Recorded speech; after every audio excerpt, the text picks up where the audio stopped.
and welcome to this tutorial. Today we're going to be learning how to create gradients in Photoshop. We'll start with the simplest solution and then we'll start to have some fun with it. So to begin, let's first select the gradient tool.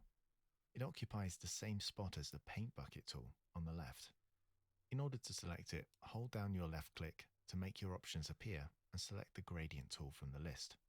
Next, we want to choose our colors. You can quickly browse through the different presets by clicking the little arrow, or click the box to bring up more in-depth options.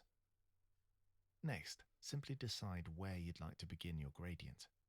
Left-click and hold and drag, and when you're ready, let go. The further the distance between your click and when you let go, the further the distance will be between the colors in your gradient. You can also change the type of gradient here, next to the box we clicked before. If you hover over them, you'll see it tells you what kind they are.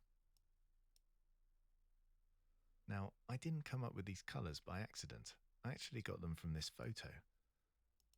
To do this yourself, go to the filter, blur, and select Gaussian blur. You'll see that it creates a gradient of its own. Then, if we select the box up here again, we can start to pick out the colors we like and replace the ones we don't. Once you're happy, simply click the New button and it will save it for you. And there you have it. That's how you use gradients in Photoshop. For more tutorials like this one, make sure you like, subscribe, and if you've got any questions at all, leave us a comment. Thanks a bunch. See you next time. Bye.